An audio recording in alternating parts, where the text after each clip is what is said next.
जय गुरु जी संगत जी। वीडियो को लाइक कीजिए, चैनल को सब्सक्राइब कीजिए और बेल आइकन को प्रेस कर दीजिए ताकि आपको लेटेस्ट वीडियो की जानकारी अच्छे से मिल सके। जय गुरु जी संगत जी। गुरु जी का अनंतम अनंतम शुक्राना। गुरु जी के श्री चरणों में कोटि कोटि प्रणाम और गुरु जी की प्यारी सभी संगत को जय गुरु जी। संगत जी, आज का सत्संग बहुत सुंदर है, बहुत प्यारा है। गुरु जी की ब्लेस्ड संगत का सत्संग है। संगत जी, वाकई में आंटी का सत्संग बहुत बहुत प्यारा है और आंटी ने हमें बहुत प्यारे प्यारे मैसेजेस दिए हैं। और संगत जी, दावे के साथ कह सकती हूँ कि आज के सत्संग से मुझे तो बहुत सारे मैसेजेस मिले हैं। संगत जी, आप सभी से रिक्वेस्ट करती हूँ, सत्संग अंत तक सुने, पूरे भक्ति भाव के साथ सुने और सत्संग को बिल्कुल भी अधूरा ना छोड़ें। संगत जी, मुझे पूरा विश्वास है कि आज के सत्संग के माध्यम से आपको बहुत सारे सवालों के जवाब प्राप्त होंगे, बहुत सारी गाइडलाइन मिलेगी, बहुत सारे मैसेजेस मिलेंगे और गुरु जी की असीम कृपा प्राप्त होंगी। संगत जी, अगर आप भी अपना सत्संग शेयर करना चाहते हैं तो सुंदर लिखावट में हिंदी में ईमेल आईडी और व्हाट्सएप पर शेयर कर सकते हैं और अगर आप चाहें तो ईमेल आईडी और व्हाट्सएप पे टाइप भी कर सकते हैं। तो चलिए संगत जी, सत्संग शेयर करते हैं। संगत जी, आज हम जिनका सत्संग सुनने जा रहे हैं वो गुरु जी की प्यारी और ब्लेस्ड संगत नताशा सेठ आंटी का सत्संग है। जय गुरु जी, शुक्राना गुरु जी, सारी संगत को जय गुरु जी।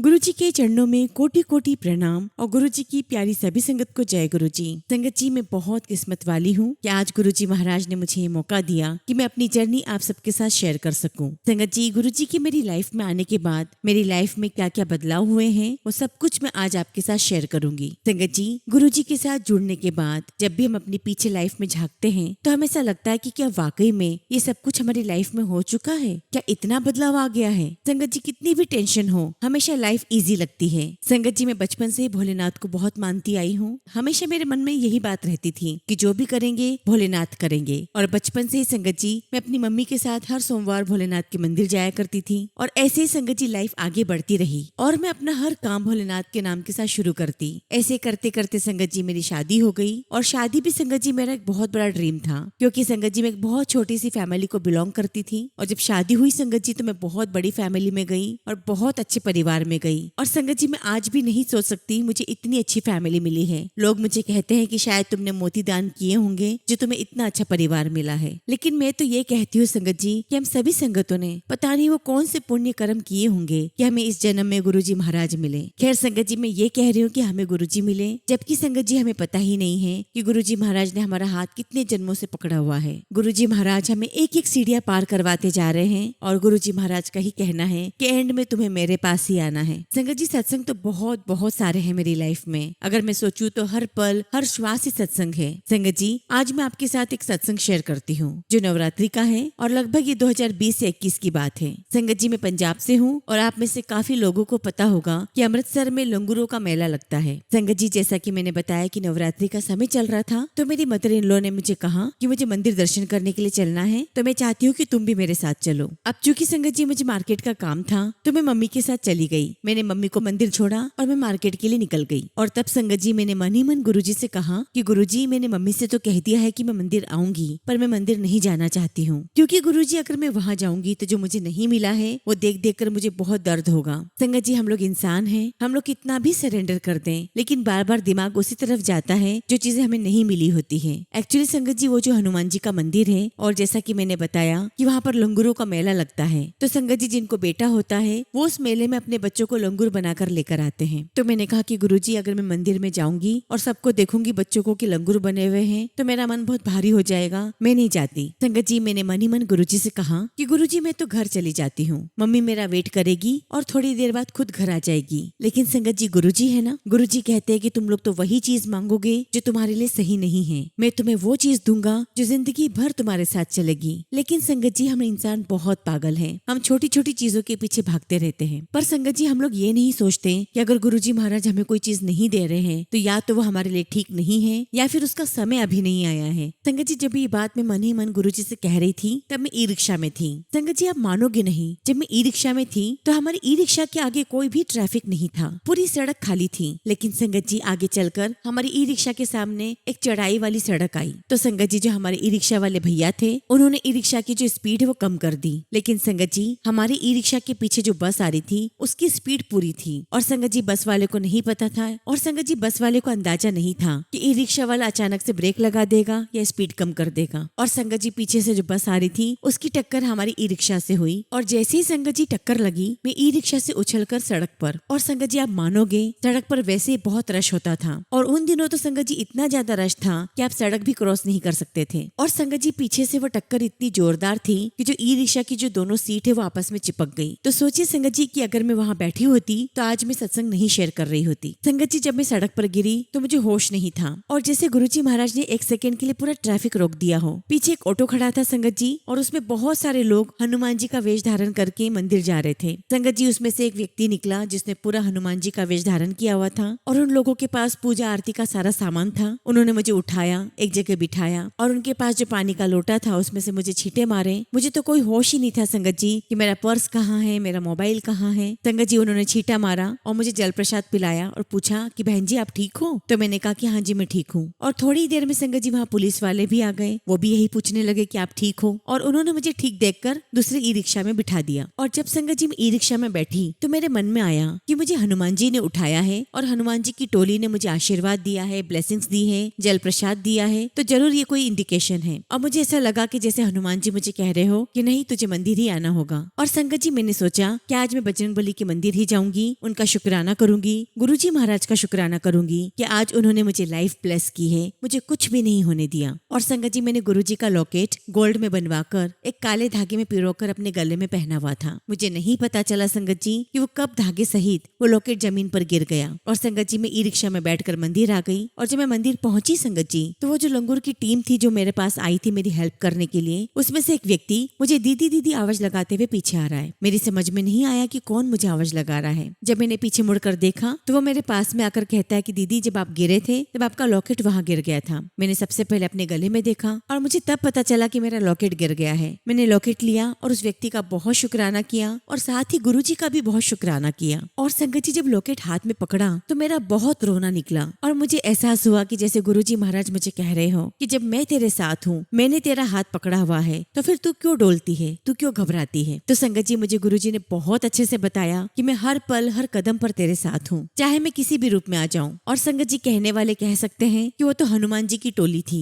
लेकिन संगत जी हम सभी जानते हैं कि या तो गुरुजी का बंदा था या वो खुद गुरुजी थे, जिन्होंने एक बच्चे के माध्यम से मुझे समझाया कि हर समय हर पल मैं तेरे साथ हूँ। जो मैंने तुझे नहीं दिया है तू वो मत देख, जो मैंने तुझे ब्लेस किया है तू वो देख। तो शुक्राना है संगत जी गुरुजी महाराज का कि उन्होंने मुझे इतनी सारी ब्लेसिंग्स दी है जब तक की मेरी जर्नी रही है। फिर वही बात आती है संगत जी कि जब से गुरुजी महाराज मेरी लाइफ में आए हैं उन्होंने मेरी लाइफ को बहुत ईजी कर दिया है। मैं अपनी लाइफ का हर एक सेलिब्रेशन उन्हीं के साथ सेलिब्रेट करती हूँ। संगत जी मैं आपके साथ एक सत्संग और शेयर करती हूँ। गुरुजी महाराज ने मुझे बड़ी बड़ी लाइफ ब्लेस की है, बल्कि ये कहना ज्यादा ठीक होगा संगत जी कि आज से 10-15 साल पहले जो मेरी लाइफ थी वो बिल्कुल खत्म थी और उसके बाद की लाइफ मुझे लगता है कि गुरुजी ही चला रहे हैं। और मेरे जो डॉक्टर्स थे वो देख रहे हैं कि अभी तक जीवित है, बैठी हुई है। संगत जी 2010 की बात है और मेरे डॉक्टर को लगा था कि मुझे यूट्रस का कैंसर है, जबकि संगत जी डॉक्टर को 99.9% श्योर था कि मुझे यूट्रस का कैंसर है। लेकिन संगत जी मुझे गुरुजी पर पूरा भरोसा था। मैं डॉक्टर के पास गई और डॉक्टर ने मुझे कहा कि श्योरली आपको यूट्रस कैंसर है। और संगत जी मेरे मन में यही बात आई कि ये लाइफ गुरुजी ने दी है तो गुरुजी को पता होगा कि क्या करना है। और जब आप गुरुजी को सरेंडर कर देते हो संगत जी तब आपके खुद के पास सोचने की शक्ति भी नहीं होती। तो फिर संगत जी डॉक्टर ने मुझे कहा कि आप अपना ब्लड टेस्ट करवा लो, उसकी रिपोर्ट 2 दिन बाद आएगी और तभी मैं आपकी मेडिसिन स्टार्ट करूंगा। मैंने कहा ठीक है। संगत जी मंडे का दिन था, मैं अपना ब्लड टेस्ट करवा कर आई और मैंने अपने घर में किसी को भी नहीं बताया कि मैं हॉस्पिटल क्यों गई थी। संगत जी अगस्त का महीना था। मेरी मदर इन लॉ ने मुझे पूछा कि तुमने किस चीज का टेस्ट करवाया है, तो मैंने उनसे झूठ कह दिया कि मम्मी डॉक्टर ने मुझे नॉर्मल ब्लड टेस्ट करवाने के लिए कहा था, बस वही करवा कर आ रही हूँ। हालांकि संगत जी मेरा चेहरा उतरा हुआ था। संगत जी मेरी मदर इन लॉ मुझसे बहुत प्यार करती हैं, बहुत ज्यादा। तो मुझे लगा कि अगर मैं इनको बताऊंगी तो ये बहुत उदास हो जाएंगी और टेंशन में आ जाएंगी। संगत जी मैं अपने कमरे में रात में लेटी हुई थी, मुझे एकदम से अचानक आवाज आती है कि तो अपनी रिपोर्ट अगले सोमवार को लेने जाना। संगत जी अब मैं सोच में पड़ गई कि 2 दिन तो मेरे बड़ी मुश्किल से निकल रहे हैं, अब मैं ये 1 हफ्ता कैसे निकालूंगी। लेकिन फिर भी संगत जी जो गुरुजी की आवाज आई उसको मैंने निग्लेक्ट किया और मैंने वेडनेसडे को हॉस्पिटल में फोन कर दिया और पूछा कि मेरी रिपोर्ट आ गई। तो उन्होंने मुझे कहा कि नहीं आपकी रिपोर्ट नहीं आई है, वो फ्राइडे को आएगी। अब संगत जी ये सुनकर मुझे और टेंशन हो गई कि पता नहीं क्या आएगा मेरी रिपोर्ट में। डॉक्टर ने ने तो श्योरली कह दिया है कि मुझे ये चीज है, लेकिन फिर भी संगत जी मेरे दिमाग में तब ये बात नहीं आई कि कोई तो बात है कि गुरुजी महाराज ने मुझे कहा है कि तू अपनी रिपोर्ट अगले सोमवार को लेने जाना। और फिर संगत जी अगले 2-3 दिन बड़ी मुश्किल से निकले और मेरे घर वाले भी मुझे पूछने लगे कि क्या बात है, तेरा चेहरा बहुत उतरा हुआ है। और संगत जी मैंने झूठ बोल दिया कि नहीं, गर्मी बहुत है ना, इसलिए ऐसा दिख रहा है। अब संगत जी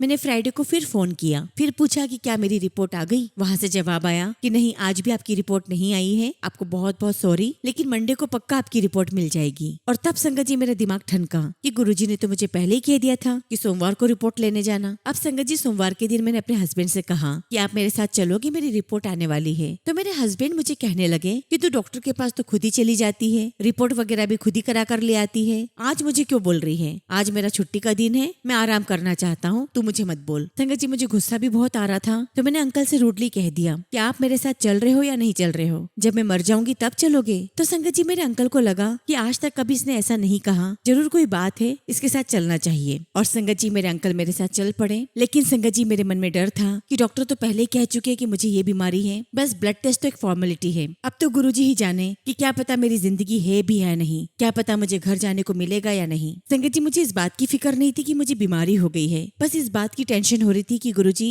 मैंने लाइफ में कुछ भी नहीं देखा और मैं ऐसे ही चली जाऊंगी। संगत जी जब हम हॉस्पिटल गए तो वहाँ पर एक बंदा आया, उसने मुझे फाइल पकड़ाई और उस फाइल के ऊपर लिखा हुआ था बेंगलोर कैंसर रिसर्च सेंटर। और जब संगत जी मेरे हस्बैंड ने फाइल में नाम पढ़ा तो मुझे पूछने लगे कि तू ये टेस्ट करवाने यहाँ पर आई थी? मैंने कहा हाँ जी, मैं यही टेस्ट करवाने आई थी। और जब संगत जी मेरे अंकल ने पूछा तो मेरे आंखों से आंसू निकलने लगे, मैं रोने लगी। संगत जी मुझे देखकर मेरे अंकल भी घबरा गए। खैर संगत जी थोड़ी देर में डॉक्टर ने हमें अंदर बुला लिया और जो मैं इतने सत्संग में सुनती आ रही थी कि जब डॉक्टर रिपोर्ट देख रहे थे तो उसने अपना हाथ सर पे रख लिया था, उसे समझ ही नहीं आ रहा था कि किसकी रिपोर्ट है। और संगत जी ठीक मेरे साथ भी ऐसा ही हुआ। जब मेरी रिपोर्ट उनके हाथ में पहुंची तो संगत जी उन्होंने भी अपना हाथ अपने सर पे रखा हुआ था और वो बार बार संगत जी रिपोर्ट्स के पन्ने पलट पलट कर देख रहे थे। हालांकि संगत जी डॉक्टर ने मुझसे कुछ भी नहीं कहा। संगत जी उन्होंने लैब असिस्टेंट को बुलवाया और उनसे कहा कि ये रिपोर्ट गलत है। तो वो कहने लगा कि नहीं मैडम, ये रिपोर्ट इन्हीं की है और वैसे भी हमने इनकी रिपोर्ट में थोड़ा डिले किया था ताकि रिपोर्ट बिल्कुल क्लियर आए। तो डॉक्टर कहने लगी कि नहीं, ये रिपोर्ट इनकी नहीं हो सकती, क्योंकि इनको जो सिम्टम्स थे उसके हिसाब से तो इनको वो बीमारी होनी ही चाहिए थी, इनको 100% यूट्रस कैंसर होना ही चाहिए था। और जब संगत जी मैंने डॉक्टर की मुझसे लाइन सुनी, मैंने उनका हाथ पकड़ा और जोर जोर से रोने लगी और उनसे पूछा कि डॉक्टर आप ये क्या कह रहे हो? तो डॉक्टर मुझे कहने लगी कि इस रिपोर्ट के अनुसार आपको कोई सिम्टम्स नहीं है कैंसर के। और संगत जी एक हफ्ते की जो मेरे अंदर टेंशन चल रही थी वो मेरे रोने में गुबार फूटा। मैं बहुत जोर जोर से रोई और जब मैं घर पर आई तो मैं चिल्ला चिल्ला कर मम्मी से कहने लगी कि मम्मी मुझे कैंसर नहीं है, मम्मी मुझे कैंसर नहीं है। तो संगत जी मेरी मदर इन लॉ कहने लगी कि मुझे डाउट हो ही रहा था कि तू एक हफ्ते से बहुत उदास उदास दिख रही है, जरूर कोई बात है। और संगत जी उसी रात को जब मैं सो रही थी तो मुझे गुरुजी की आवाज आई, वेख्या तेरा कैंसर सिरिंज विच कर देता। और संगत जी यहाँ पे सिरिंज का मतलब है कि ब्लड टेस्ट के दौरान जो मुझे इंजेक्शन लगा था ब्लड लेने के लिए, वो सिरिंज। तो संगत जी गुरुजी महाराज की डिवाइन आवाज मुझे सुनाई देती है कि देखा मैंने तेरा कैंसर एक सिरिंज से ही ठीक कर दिया। तो गुरुजी महाराज का बहुत बहुत शुक्राना है संगत जी, लख लख शुक्राना मेरे मालिक का, लख लख शुक्राना। और वाकई में संगत जी जो पुरानी संगत कहा करती है कि गुरुजी कहते थे कि 90% तो कष्ट में काट दूंगा, लेकिन 10% तो तुम्हें ही भोगने पड़ेंगे। और संगत जी गुरुजी महाराज का बहुत बहुत शुक्राना है कि वो 10% कर्म भी गुरुजी महाराज हंसते खेलते कटवा रहे हैं। और संगत जी सभी कहते हैं कि गुरुजी महाराज नींबू की तरह निचोड़ देते हैं, लेकिन संगत जी मैं कहती हूँ कि उसमें भी गुरुजी महाराज हमें इतना प्यार दिखाते हैं, इतना प्यार करते हैं कि मैं बता नहीं सकती। कि गुरुजी महाराज 90% जो कष्ट है हमारे वो तो पहले ही काट चुके होते हैं, और जो 10% कर्म हमारी झोली में डाले होते हैं संगत जी, वो भी गुरुजी महाराज बहुत प्यार से कटवा देते हैं। और संगत जी हर चीज के पीछे गुरुजी का कोई न कोई मतलब होता है। ये तो हमें बाद में समझ में आता है कि अच्छा इस चीज के पीछे गुरुजी का ये मतलब था। और संगत जी कुछ बातें कुछ सत्संग भी हमें ऑन द स्पॉट समझ में नहीं आते, वो तो संगत जी जब हम बाद में रिमाइंड करते हैं तब हमें समझ में आता है कि अच्छा गुरुजी ने हमें ये मैसेज दिया था। और बहुत सारे लोगों को मैंने कहते हुए भी सुना है संगत जी कि मैं उन संगत से पूछ लूंगा, मैं फलानी संगत से पूछ लूंगा। संगत जी मैं कहती हूँ कि आप गुरुजी के पास बैठ जाओ, उनसे अपनी मन की बातें करो और गुरुजी खुद आपको हर बात का जवाब देंगे। मैं तो यही कहूंगी संगत जी की गुरुजी के एक एक शब्द को ध्यान से सुनो, गुरुजी महाराज आपको स्वयं जवाब देंगे, चाहे वो उसी वक्त दें या कुछ समय के बाद दें, लेकिन देंगे जरूर। और कई बार संगत जी मैं ये भी सुनती हूँ कि संगत कहते हैं कि सत्संग में हम 2 घंटे कैसे बैठेंगे, हम तो कोई सेवा कर लेंगे, घूमना फिरना मिलेगा। लेकिन मैं कहती हूँ संगत जी कि जो 2 घंटे बैठकर वहाँ टिक कर शब्द गुरबानी सुन लेना संगत जी, वही सच्ची सेवा है। और संगत जी सेवा भी गुरुजी महाराज ही बख्शते हैं। और अगर आप किसी को सत्संग में लेकर जा रहे हो, भले ही भी उसका मन नहीं है तो संगत जी ये भी बहुत बड़ी सेवा है, क्योंकि संगत जी गुरु जी के सत्संग में लाना बहुत बड़ी सेवा होती है। अगर संगत जी अपने सत्संग में किसी की जूतियां भी ठीक करके रख दी है वो भी सेवा है। किसी बुजुर्ग को हाथ पकड़कर अंदर तक ले आए हो वो भी बहुत बड़ी सेवा है। ऐसा बिल्कुल भी नहीं है संगत जी कि अगर आपने जल प्रसाद या कोई भी प्रसाद को आपने संगत को दिया है या बांटा है वही बड़ी सेवा होती है। नहीं संगत जी, गुरु जी कहते हैं कि अगर आप 2 घंटे भी शब्द गुरबानी सुन लेते हो, शब्द गुरबानी के शब्द आपके कानों में पड़ जाते हैं और उससे आपको एक शब्द भी समझ में आ जाता है तो वो भी सबसे बड़ी सेवा है। संगत जी गुरु जी महाराज हमें ये सिखाना चाहते हैं कि आप सबको माफ करना सीखो। अगर किसी ने आपके साथ कुछ गलत कर दिया है, कुछ गलत बोल भी दिया है तो आप उसे माफ करो। माफ करने वाला गुरु का बंदा होता है, सच्चा बंदा होता है। लेकिन संगत जी हम सभी संगत गुरु जी की इन बातों को नहीं समझ पाते और अपना ही दिमाग लगाते रहते हैं संगत जी। संगत जी एक बार की बात है, एक संगत आंटी मुझे मिले थे और वो मुझे बार बार यही कहते थे कि गुरु जी का लॉकेट नहीं पहनना चाहिए। संगत जी वो आंटी दिल्ली से थे। जब उन्होंने मुझे लॉकेट पहने हुए देखा तो मुझे देखते ही कहने लगी कि गुरु जी का लॉकेट नहीं पहनना चाहिए। तो मैंने आंटी से पूछा कि आंटी ऐसा क्यों? तो आंटी मुझे कहने लगी कि गुरु जी कहते हैं कि लॉकेट पहनकर हमें शो ऑफ नहीं करना चाहिए। ये सब कुछ पहनकर संगत शो ऑफ करती है। मैंने उनसे कहा ठीक है आंटी, उनको कुछ भी नहीं कहा। और संगत जी मैं समझती हूँ कि मैं ही नहीं बल्कि हर संगत के मन में ये फीलिंग होगी कि आज हम कोई ज्वेलरी पहने या ना पहने, अगर हमने गुरु जी का लॉकेट स्वरूप पहन लिया है, हाथ में ब्रेसलेट पहन लिया है या गुरु जी की कोई अंगूठी पहन ली है तो हमें लगता है कि हमने सारे श्रृंगार कर लिए हैं। और आज जब संगत जी किसी फंक्शन में जाती हूँ और ज्वेलरी पहनना भूल जाती हूँ और वहाँ जब याद आता है कि मैंने तो कुछ पहना ही नहीं तो ध्यान आता है कि मैंने सबसे बड़ा गहना तो पहन रखा है, गुरु जी के नाम का गहना। इससे बड़ी बात क्या हो सकती है संगत जी? तो संगत जी मैंने उन आंटी को कुछ भी नहीं कहा। मैंने कहा ठीक है। और अगले दिन संगत जी एक सत्संग था और वहाँ पर वो आंटी भी आई हुई थी। और जब से संगत जी मैं गुरु जी महाराज से जुड़ी हूँ तब से मैंने अपने गुरु जी का लॉकेट गोल्ड में बनवाकर अपने गले में पहना हुआ है। मैं इसके अलावा कुछ और पहनती ही नहीं हूँ। अब संगत जी आंटी मुझे वहाँ पर मिले और मुझे देखते ही आंटी मुझे कहने लगे कि आंटी मैंने आपको कल भी कहा था कि गुरु जी का लॉकेट नहीं पहनना चाहिए। तो मैंने आंटी से कहा कि आंटी मैं आपको इससे रिलेटेड एक सत्संग सुनाती हूँ। ये आपको लगता है कि लॉकेट है लेकिन मुझे तो ये गुरु जी का रक्षा कवच लगता है। तो आंटी कहने लगी कि ठीक है सुनाओ। और जो सत्संग था संगत जी वो ये था कि अक्षय तृतीया थी और संगत जी तब हमें गुरु जी महाराज से जुड़े हुए थोड़े ही दिन हुए थे। तब संगत जी मैंने अपने अंकल से कहा कि मुझे गुरु जी का लॉकेट गोल्ड में बनवाना है। तो मेरे अंकल कहने लगे कि मेरे लिए भी बनवाते, मैं भी डालूंगा। तो संगत जी हमने वो दोनों लॉकेट गोल्ड में बनने के लिए ज्वेलर को दे दिए और संगत जी ज्वेलर ने हमें वो दोनों लॉकेट अक्षय तृतीया वाले दिन दिए और संगत जी गुरु जी का नाम लेकर हम दोनों ने वो लॉकेट डाल लिए। अब संगत जी क्या होता है कि 2 से 3 दिन के बाद मेरे अंकल मार्केट गए। संगत जी मार्केट में बहुत रश था और वहाँ पर एक बिल्डिंग थी संगत जी जो गिरने वाली थी। अब संगत जी एक तो मार्केट में बहुत ज्यादा ट्रैफिक था और मेरे अंकल उसी बिल्डिंग के नीचे स्कूटर पे खड़े हुए थे। और उस दिन संगत जी मेरे अंकल ने व्हाइट शर्ट पहनी हुई थी और जो उनका लॉकेट था संगत जी वो धागे समेत पीछे की ओर था और इस बात का ध्यान संगत जी मेरे अंकल को बिल्कुल भी नहीं था। अब संगत जी मेरे अंकल नीचे खड़े हैं और वो जो कच्ची सी बिल्डिंग थी संगत जी वो भर भरा कर नीचे गिर गई और संगत जी लोग चीखे मार रहे हैं कि बिल्डिंग गिर गई, बिल्डिंग गिर गई। लेकिन संगत जी मेरे अंकल की शर्ट पर, उनकी स्कूटर पर कहीं पर भी जरा सी भी धूल नहीं। और तो और संगत जी मेरे अंकल वहीं खड़े खड़े अपने हाथों से उस धूल के धुएं को हटा रहे हैं और संगत जी सारी भीड़ मेरे अंकल के पास आ गई और सब देखकर बड़े हैरान कि इस व्यक्ति को कुछ भी नहीं हुआ, न इसके सर पे, न इसके शर्ट पर, न इसकी गाड़ी पर धूल का एक निशान तक नहीं था। संगत जी अंकल घर आ गए और घर आके सारी बात बताई। संगत जी तब मेरा ध्यान इनकी शर्ट के पीछे गया तो मैंने कहा कि आपका लॉकेट तो पीछे की ओर है। आप मानोगे नहीं संगत जी, जब हमने लॉकेट को हाथ में लिया और देखा तो लॉकेट के अंदर बहुत सारी धूल भरी हुई थी। संगत जी ना इनके ऊपर कोई मिट्टी, न इनके शर्ट पर कोई मिट्टी,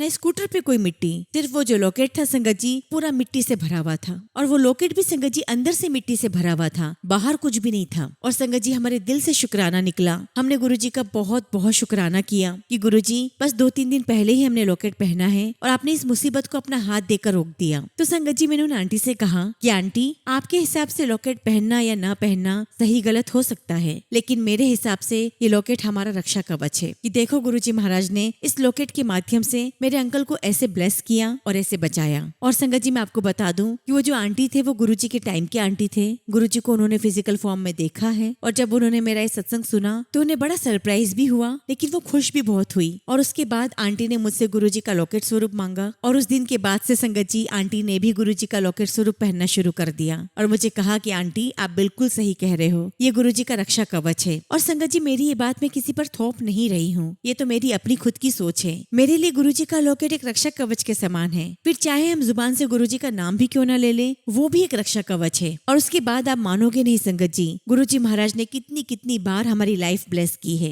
एक बार की बात है संगत जी, मेरे अंकल को सत्संग से एक लॉकेट मिला था और मेरे अंकल ने गुरुजी का वो लॉकेट स्वरूप अपने शर्ट की जेब में डाल दिया था। और उसके अगले दिन भी संगत जी एक सत्संग था। मेरे अंकल मेरे साथ गए थे अटेंड करने। जनरली संगत जी मेरे अंकल सत्संग में बहुत शांत बैठते हैं, लेकिन संगत जी पता नहीं उस दिन सत्संग में मेरे अंकल बहुत हिलडुल रहे थे। और जब मैंने अंकल को देखा तो मैं यही सोच में पड़ गई कि आज इनको क्या हो गया है। फिर संगत जी मैंने अंकल से पूछा भी कि आपको हो क्या रहा है, तो मेरे अंकल कहने लगे कि पता नहीं आज मुझे बेचैनी हो रही है। और संगत जी मेरे अंकल सीने पे हाथ रखकर कहते हैं कि मुझे मेरे सीने में दबाव सा महसूस हो रहा है, जैसा कि संगत जी हार्ट अटैक के समय होता है। और संगत जी मेरे अंकल को हार्ट से बहुत दर्द निकल रहा है, बहुत दर्द हो रहा है। और अंकल मुझे कहने लगे कि मुझे नहीं पता कि क्या हो रहा है, लेकिन मेरे हार्ट में बहुत दर्द हो रहा है। और संगत जी मेरे हस्बैंड सत्संग में अंदर बाहर होते रहे, लेकिन फिर भी संगत जी मेरे अंकल ने जल प्रसाद भी लिया, चाय प्रसाद भी लिया, लंगर प्रसाद भी करा। और फिर संगत जी 1 घंटे के बाद मेरे अंकल मुझे कहते हैं कि मुझे थोड़ा बेटर फील हो रहा है। मैंने कहा ठीक है। उसके बाद संगत जी हम लोग घर आ गए। घर आकर जब कपड़े चेंज करने लगे तो मेरे अंकल ने भी अपनी पॉकेट से सारा सामान निकाला, तो उसमें गुरुजी का भी लॉकेट स्वरूप बाहर निकला। संगत जी हम देखकर हैरान रह गए कि जो गुरुजी का लॉकेट स्वरूप था संगत जी, उसके ऊपर का पूरा कांच, जैसे कांच टूट जाता है ना संगत जी, वैसा पूरा टिड़ गया था। उसमें दरारें दरारें आ गई थी। और मेरे अंकल मुझे कहने लगे कि आज वाकई में मेरे साथ कोई बहुत बड़ी प्रॉब्लम होने वाली थी। मुझे लगता है कि गुरुजी महाराज ने मेरी हार्ट की प्रॉब्लम को ठीक किया है। अगर संगत जी ये बात हम किसी को बताएं तो सबको यही लगेगा कि लो ऐसा भी कभी होता है क्या। लेकिन संगत जी हम गुरु संगत को ये बात पता है कि गुरुजी महाराज ऐसी छोटी छोटी चीजों से हमें कितना ब्लेस कर देते हैं। संगत जी अगर कोई नॉन संगत सुनेगा तो वो यही कहेगा कि अरे ऐसा भी कोई होता है। लेकिन संगत जी हम सभी गुरु संगत जानते हैं कि हमारे गुरुजी महाराज यही कहते हैं कि मैं ऐसी तुम्हारी छोटी छोटी चीजों को ठीक करके तुम्हें बड़े बड़े सुख देता हूँ, और अगर मैं तुम्हें इतनी छोटी तकलीफें भी ना दूं तो तुम्हें कैसे पता चलेगा कि सुख दुख क्या होता है। और संगत जी गुरुजी महाराज भी तो यही कहते हैं कि अगर कोई दुखी है तो उसे सुख दो, छोटी छोटी चीजें ब्लेस करो, और जिसको नीड है, जिसको जरूरत है, उसकी पूरी हेल्प करो। संगत जी गुरुजी महाराज कहते हैं कि भरे हुए भांडे को मत भरो, जो खाली है उसे भरो। और संगत जी यही तो गुरुजी हमें कहते हैं कि आप छोटी छोटी सेवा भी कर सकते हो। जरूरी नहीं है कि जहाँ पर आपका फोटोशूट होना है आप वहीं पर सेवा दें। और आप सभी जानते हैं संगत जी की गुरुजी कहते हैं कि दान वही करना चाहिए कि अगर आप एक हाथ से कर रहे हो तो दूसरे हाथ को पता भी ना चले। अगर कोई व्यक्ति दान करके भी आ रहा है तो उसके घर वालों को भी पता नहीं चलना चाहिए कि उसने दान किया है। गुरुजी कहा करते थे कि गुप्त दान करो, पाठ भी गुप्त करो। हर समय हर किसी को नहीं बताना होता है संगत जी कि आज मैंने ये किया है, आज मैंने वो किया है। और संगत जी सत्संग सुनाना तो बहुत बड़ी सेवा है, क्योंकि संगत जी हमें तो पता ही नहीं है कि उस सत्संग से कितने लोगों को आंसर मिलना है, कितने लोगों को क्या क्या चीजों का जवाब मिलना है। और संगत जी आज मैं आपके साथ अपना सत्संग शेयर कर रही हूँ तो हो सकता है कि मेरे सत्संग के माध्यम से बहुत सारे लोगों को जवाब मिलना है। और ये भी संगत जी ये गुरुजी महाराज का करम है, उनका शुक्राना है कि गुरुजी महाराज हमें ये ब्लेसिंग्स दे रहे हैं। और ये ब्लेसिंग्स देकर गुरुजी महाराज पता नहीं हमें किस चीज से तार रहे हैं। संगत जी गुरुजी महाराज ने हमारी पूरी लाइफ बदल दी है, हमारा पूरा लाइफ स्टाइल चेंज कर दिया है। पहले तो संगत जी हमें ये होता था कि यहाँ घूमो वहाँ घूमो, लेकिन आज संगत जी अगर 2 दिन सत्संग न हो तो ऐसा लगता है कि पता नहीं लाइफ से कुछ मिस हो गया है। और संगत जी जान में जान आ जाती है अगर सत्संग होता है तो। लेकिन साथ में संगत जी गुरुजी महाराज ने ये भी कहा है कि सबसे पहले अपने घर को देखो, अपनी जिम्मेदारियों को देखो। गुरुजी महाराज बिल्कुल नहीं चाहते ऐसा कि हम सत्संग में जाकर सबको तो खुश कर दें लेकिन पीछे से हमारा परिवार दुखी होता रहे। गुरुजी कहते कि तूने वहाँ तो सबको खुश कर दिया, मैं यहाँ भी तो तेरे घर आया हूँ, तेरे परिवार के रूप में, तेरे अपनों के रूप में। गुरुजी हमेशा कहते हैं संगत जी कि पहले अपने माता पिता की, अपने बच्चों की, अपने पति की सेवा करके आओ, उनकी सारी जिम्मेदारियां निभा कर आओ, फिर सत्संग में आओ। क्योंकि अगर परिवार के सदस्यों के बीच में खिचखिच होती रहे, कलेश होता रहे तो फिर तुम्हारा सत्संग में आने का कोई फायदा नहीं। और संगत जी गुरुजी तो यहाँ तक कहते हैं कि अगर तू मेरे स्वरूप के सामने बैठ गया, मेरा नाम ले लिया, मुझसे बातें कर ली तो समझ तेरा पाठ तो हो गया, तेरा सत्संग तो हो गया। और गुरुजी ये भी कहते हैं संगत जी कि जरूरी नहीं है कि मेरी ब्लेसिंग सत्संग में सेवा करने से ही मिलती है। अगर आप अपने घर वालों की सेवा कर रहे हो तो वो भी मेरी ब्लेसिंग्स ही है। अब संगत जी मैं आपको एक बात और बताती हूँ। जो मैंने यूट्रस कैंसर वाली बात बताई थी वो 2010 की थी। अब संगत जी 2020 में मुझे बहुत तेज दर्द हुआ पेट में। एक्चुअली संगत जी मुझे सिस्ट की प्रॉब्लम थी। संगत जी मुझे बहुत दर्द हो रहा था तो मेरा अल्ट्रासाउंड करवाया गया तो उसमें काफी कुछ निकला। मेरी एक ट्यूब बिल्कुल ब्लॉक्ड थी और एक ट्यूब में डॉक्टर ने कहा कि उसमें पूरा ब्लड भरा हुआ है और डॉक्टर मुझे कहने लगे कि वो फटने वाली है। और मैं सोचूं संगत जी कि ऐसा क्या उसके अंदर बम लगा हुआ है जो फटने वाली है। तो संगत जी डॉक्टर मुझे कहने लगे कि नहीं जी आपकी ट्यूब तो कभी भी ब्लास्ट हो सकती है, तो आपको अभी के अभी हॉस्पिटल में एडमिट होना पड़ेगा, आपकी सर्जरी होगी और आपका यूट्रस, आपकी ट्यूब, ये सभी कुछ निकालना पड़ेगा। संगत जी सुनकर मैं डर गई। मैंने मन ही मन कहा कि गुरुजी ये देखो ये कौन सी नई चीज आ गई है जो कभी भी फट सकती है और डॉक्टर सर्जरी के लिए कह रहे हैं। मैंने घर में तो कोई तैयारी भी नहीं की है। तब संगत जी मेरे हस्बैंड ने मुझे कहा कि अभी तुम घर चलो। और उन दिनों संगत जी मैं एक होम्योपैथिक डॉक्टर से दवाई ले रही थी। तो मेरे हस्बैंड ने कहा कि हम उस डॉक्टर को फाइल दिखाते हैं। अब संगत जी फाइल हमने उसको दिखाई तो डॉक्टर मुझे कहने लगा कि हाँ भाई ये गड़बड़ तो आई है आपकी फाइल में, आपकी तो स्थिति बहुत खराब है, आपको तो एक सीढ़ियां भी नहीं चढ़ना है, आपको खड़े भी नहीं रहना है, आपको सिर्फ पलंग पर सीधे लेटे रहना है और कम से कम आपको ये 5 दिन तक करना है। और डॉक्टर कहने लगे कि फिर आपको धीरे धीरे फर्क पड़ जाएगा। मैंने कहा ठीक है चलो भाई फर्क पड़ जाएगा। तो अब संगत जी मैंने सोचा कि गुरुजी का तो जल प्रसाद पीना ही पीना है क्योंकि असली दवाई तो वही है। संगत जी हम लोग घर आ गए और घर आकर मैंने अपनी मदर इन लॉ को बताया कि डॉक्टर ने मुझे ऐसा बताया है। और संगत जी आप बिलीव नहीं करोगे 5 दिन मैंने बड़ा आराम किया, मैंने बड़ी मौजें लूटी, गुरुजी के बहुत सारे सत्संग सुने और संगत जी मौज मस्ती में मेरे 5 दिन निकल गए। और उस डॉक्टर ने फिर से 5 दिन के बाद अल्ट्रासाउंड करवाया और संगत जी मेरी प्रॉब्लम में कुछ ऊपर नीचे नहीं हुआ, वो प्रॉब्लम एज इट इज थी, कुछ भी उसके अंदर चेंज नहीं आया। और संगत जी मेरे घर वाले बहुत परेशान और मैं मुस्कुरा रही हूँ, हंस रही हूँ और मेरे घर वाले कहने लगे कि पागल हो गई है, ये तो हंसे जा रही है, इसको तो कोई फर्क ही नहीं पड़ रहा है। तो मैंने हंसते हुए कहा कि फिर क्या करूं बोलो। तब संगत जी मेरी सिस्टर इन लॉ ने कहा कि नहीं आप एक डॉक्टर को और दिखा कर आओ। मैंने कहा ठीक है उसको भी दिखा देते हैं। संगत जी उस डॉक्टर ने तो उससे भी ज्यादा डरा दिया कि नहीं जी आप खड़े कैसे हो, आप चलकर कैसे आए हो, आपको तो स्ट्रेचर पर आना चाहिए था। और संगत जी मैं सोचू कि है मैं तो चंगी भली हूँ, मुझे तो कुछ भी नहीं हुआ है। और डॉक्टर कहने लगा कि आपकी तो सर्जरी विद इन 24 आवर्स में करनी पड़ेगी। हमने कहा ठीक है। मैं घर आ गई। घर आने के बाद संगत जी मेरे हस्बैंड ने मुझे कहा कि नताशा हमारे गुरु संगत में एक अंकल हैं, वो भी डॉक्टर हैं, एक बार तुम्हारी फाइल हम उनको दिखा देते हैं। मैंने कहा ठीक है उनको भी दिखा देते हैं। संगत जी हम उनके पास भी गए तो डॉक्टर अंकल मुझे कहते हैं कि आंटी आप सीढ़ियाँ चढ़कर आए हो। मैंने कहा हाँ जी। आप तो खड़े भी हो। मैंने कहा हाँ जी।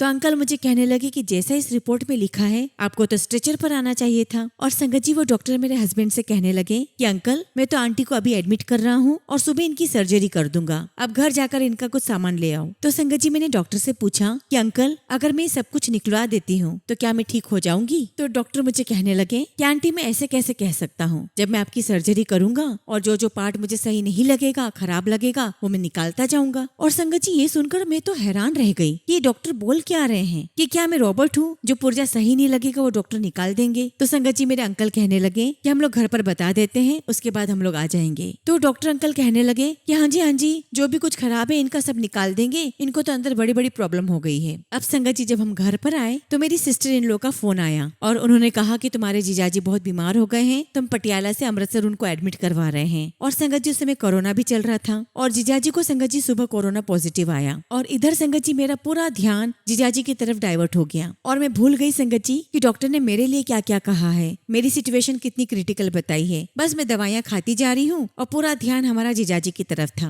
लेकिन संगत जी जीजाजी की तबीयत बिल्कुल ठीक नहीं। हम लोग भी हॉस्पिटल पहुंचे और सब लोग मुझे एक ही हिदायत दे रहे थे कि तू अंदर न जाना, तेरी तबीयत वैसे ठीक नहीं है, तुझे कोरोना ना हो जाए। लेकिन संगत जी ये तो गुरुजी महाराज को मुझसे सेवा लेनी थी। जैसा कि मैंने बताया संगत जी कि सेवा बहुत बड़ा धर्म होता है। मैंने कहा कि नहीं मुझे तो अंदर जाना ही जाना है, दीदी बाहर से आए हैं और अगर उनके पास कोई भी नहीं जाएगा तो वो तो रो रो के ऐसे ही परेशान हो जाएंगी। और संगत जी मैं बड़ी स्टाइल से सुबह उठती, बढ़िया नाश्ता बनाती, खाना बनाती और हॉस्पिटल चली जाती। और संगत जी मेरे घर वाले बहुत परेशान कि तेरी इम्यूनिटी वैसे ही नहीं है, तू हॉस्पिटल जा रही है तो बीमार हो जाएगी। संगत जी मैं वहाँ हॉस्पिटल में पूरे दिन बैठी रहती, वहाँ उनको सत्संग सुनाती। तो संगत जी एक दिन मैंने वहाँ देखा कि एक लेडी एडमिट हुई, उसे बच्चा होने वाला था। और संगत जी वो जो लेडी है उनके घर पर जो बच्चा हुआ था वो 10-12 साल बाद हुआ। लेकिन संगत जी 1-2 दिन के अंदर उनके वार्ड से बहुत रोने की आवाजें आने लगी। तो हमें पता चला कि जो लेडी है उसने बच्चा तो बहुत अच्छे से डिलीवर कर दिया, लेकिन वो जो लेडी है वो ब्रेन डेड हो गई है और उस लेडी को संगत जी इमरजेंसी में चंडीगढ़ ले जाया जा रहा था। और संगत जी उस समय मैंने अपने हाथ में एक ब्रेसलेट पहना हुआ था जो मैं किसी को भी नहीं देती थी।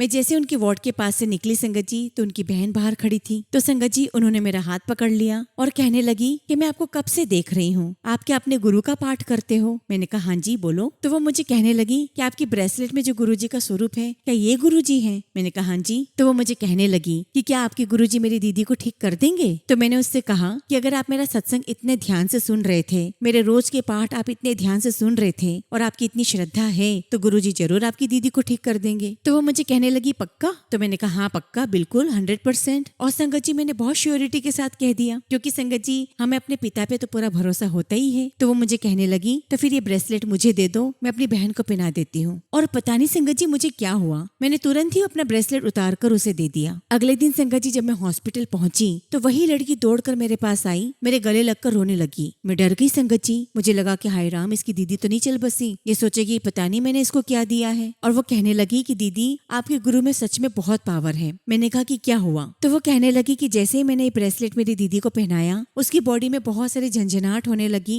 वेव्स चलने लगी। और डॉक्टर बहुत हैरान थे, क्योंकि उन्होंने एम्बुलेंस की तैयारी कर ली थी, लेकिन तब तक दीदी की नब्ज चलने लगी, ब्रेन की जो मशीन थी उसमें फ्रीक्वेंसी आना शुरू हो गई। और आप बिलीव नहीं करोगे संगत जी, उन्होंने मुझसे गुरुजी का एड्रेस मांगा, बड़े मंदिर का एड्रेस मांगा, जल प्रसाद लिया, गुरुजी का स्वरूप लिया और कहा कि मुझे मेरी दीदी को पूरा ठीक करना है। और तब तक संगत जी उसकी दीदी सिर्फ 15% ठीक हुई थी। अगले दिन मैं उसके लिए फिर जल प्रसाद लेकर गई तो दौड़कर मेरे पास आई और कहने लगी कि दीदी मेरी बहन बिल्कुल ठीक हो गई है, वो बिल्कुल नॉर्मल हो गई है, उसका ब्रेन बिल्कुल ठीक है और आज उसको डिस्चार्ज भी मिलने वाला है। और देखिए संगत जी, गुरुजी महाराज ने मुझसे ये सेवा लेनी थी, वो ली और वो ठीक हो गई लड़की। लेकिन संगत जी हमारे जीजाजी नहीं बचे, गुरुजी महाराज ने उन्हें अपनी शरण में ले लिया। शायद मैं ये कह सकती हूँ संगत जी कि गुरुजी महाराज ने मुझे उस लेडी के लिए उस हॉस्पिटल में भेजा, उसे ब्लेस करने के लिए उस हॉस्पिटल में भेजा। और ऐसे करते करते संगत जी 31 दिसंबर आ गया और 31 दिसंबर को संगत जी हम गुरुजी के सत्संग में नहीं जा पाए, वहाँ पर बहुत भीड़ थी। तो मैंने गुरुजी से कहा कि गुरुजी बहुत भीड़ है, मैं तो नहीं जा पाऊंगी, आप मेरे घर पर आके ही मुझे ब्लेस करो। और संगत जी 31 दिसंबर के दिन मैंने अपने घर पे सत्संग रख लिया। आपको मैं बताना चाहूंगी कि मेरा बहुत बड़ा बंगला नहीं है, छोटी सी कुटिया है, लेकिन आप बिलीव नहीं करोगे संगत जी, वहाँ इतनी सारी संगत आ गई थी, पूरी गली भर गई, पूरा घर भर गया, ऐसा लग रहा था जैसे डुगरी में आ गए हो। अब संगत जी हमारे सामने वाली जो आंटी थी वो मुझे आकर कहने लगी कि आपके गुरुजी आए हैं, मैंने उनके दर्शन कर लिए हैं। तो मैंने कहा कि गुरुजी आए हैं? तो मैंने उससे पूछा कि कैसे दिखते हैं गुरुजी? तो कहने लगी कि लंबे चौड़े से हैं, बहुत सुंदर हैं, गोरे चिट्टे हैं और गंजे से हैं। फिर संगत जी मैंने गुरुजी का स्वरूप दिखाया और पूछा कि क्या ये गुरुजी हैं? तो बोला हाँ यही तो आए थे बाहर। और गुरुजी बाहर खड़े थे हाथ बांधकर, मेरी तरफ उन्होंने देखा, मुस्कुराए भी, मैंने उनसे हाथ जोड़कर नमस्कार भी किया। आप बिलीव नहीं करोगे संगत जी, जो नीचे संगत खड़ी थी मैंने उनसे पूछा भी कि यहाँ पर कोई खड़ा था? सबने बोला कोई नहीं था यहाँ। तो मेरी मदर इन लॉ ने कहा तू कल बोलकर आई थी ना गुरुजी को कि मेरे घर आकर ब्लेस करना, देख गुरुजी ने सबको ब्लेस कर दिया। और उसके बाद संगत जी हमने अमृत वेला सत्संग भी किया घर पे, और अमृत वेला सत्संग करने के बाद संगत जी हम सो गए और लगभग 12:30-1 बजे उठे दोपहर में। और जब संगत जी मैंने दरवाजा खोला तो सामने वही आंटी खड़ी थी जिन्हें गुरुजी ने दर्शन दिए थे। तो वो मुझे कहने लगी कि आज फिर वो अंकल आए थे? तो मैंने कहा कि कौन से अंकल? तो वो कहने लगी वही जिन्होंने कल मुझे दर्शन दिए थे आपके गुरुजी, और आपने दरवाजा खोल के उनको अंदर भी बिठाया। तो मैंने उनसे कहा कि क्या बात कर रहे हो, मैं तो अभी आपके सामने दरवाजा खोल रही हूँ। तो वो कहने लगी कि नहीं, 10 बजे के करीब उन अंकल ने आपके घर पे कुंडी बजाई, आपने दरवाजा खोला, अंकल ने अपने बाहर जूतियां खोली और वो अंदर गए, और अंदर जो आपका घर में बड़ा सा स्वरूप लगा है वहाँ पे अंकल ने कुछ किया, वो वापस बाहर आए और उन्होंने वापस जूती पहनी और मेरी तरफ हाथ जोड़कर कहने लगे कि चंगा फिर जा ऐश करी, और ये बोलकर वो चले गए। और जब संगत जी मैंने सुना तो मेरे रोंगटे खड़े हो गए, मैं वहाँ बिल्कुल बूत बनकर खड़ी हो गई, ठंडी पड़ गई कि वाकई में गुरुजी आए थे, सबको ब्लेस करके गए। तो संगत जी हर सत्संग में गुरुजी महाराज आते हैं और वो हर किसी को नहीं दिखते, इसलिए संगत जी बहुत भाव के साथ सत्संग करना चाहिए, बैठना चाहिए। और उसके बाद संगत जी मैं जिस बीमारी के लिए परेशान हो रही थी, जहाँ डॉक्टर ने मुझे इतनी डराने वाली बातें कही थी, वो बीमारी मेरी संगत जी कहाँ दूर हो गई, कहाँ गायब हो गई, मुझे पता ही नहीं चला। उसके बाद जब अल्ट्रासाउंड करवाया गया तो सब कुछ नॉर्मल था। गुरुजी का लख लख शुक्राना है, बहुत बहुत शुक्राना है। गुरुजी ने मुझे, मेरे परिवार को बहुत ब्लेस किया है। बस संगत जी आप सभी संगत से यही कहूंगी कि गुरुजी के साथ प्यार के साथ जुड़ो, पूरा सरेंडर करो, उन्हें पूरे भाव के साथ भजो। इसी के साथ संगत जी मैं अपने शब्दों को विराम देती हूँ। जय गुरुजी, शुक्राना गुरुजी। संगत जी अगला सत्संग हम हिमाचल प्रदेश से अनीता मेहरा आंटी का सुनेंगे, और आंटी ने अपना सत्संग संगत जी हमें व्हाट्सएप के थ्रू सेंड किया है। जय गुरुजी, शुक्राना गुरुजी, सारी संगत को जय गुरुजी। ओम नमः शिवाय, शिवजी सदा सहाय। ओम नमः शिवाय, गुरुजी सदा सहाय। संगत जी मैं अनीता मेहरा हिमाचल प्रदेश से पहली बार अपना सत्संग शेयर कर रही हूँ। संगत जी 2021 में जब मैंने पहली बार यूट्यूब पर गुरुजी का संदेश पढ़ा तो मैंने यही सोचा कि न जाने जाने कौन से गुरुजी हैं और संगत जी मैंने उन्हें इग्नोर कर दिया। लेकिन संगत जी हमारे गुरुजी महाराज ने मुझे इग्नोर नहीं किया बल्कि अपनी मुट्ठी पर संगत में शामिल कर लिया, क्योंकि संगत जी मेरे गुरुजी जानी जान है। वो सब कुछ जानते हैं कि उनकी संगत को कब और किस समय अपने चरणों से लगाना है। और संगत जी गुरुजी महाराज ने मेरी सोल सिस्टर के जरिए मेरा हाथ पकड़ा और इस प्रकार संगत जी मेरी जीवन यात्रा गुरुजी महाराज के साथ शुरू हो गई। और संगत जी गुरुजी महाराज ने अपनी ब्लेसिंग से कितने ही कष्ट मेरे और मेरे परिवार के काट दिए हैं। गुरुजी महाराज ने मुझे 7 नंबर की ब्लेसिंग्स भी दी हैं। और संगत जी मैं जब भी घर से निकलती हूँ तो मुझे हमेशा गुरुजी महाराज तितली के रूप में दर्शन देते हैं। मैं गुरुजी से यही अरदास करती हूँ कि गुरुजी आपकी मेहर मेरे पूरे परिवार पर बनाए रखना, हम सभी संगत का भला करना। इसी के साथ संगत जी मैं अपने शब्दों को विराम देती हूँ। जय गुरुजी, शुक्राना गुरुजी।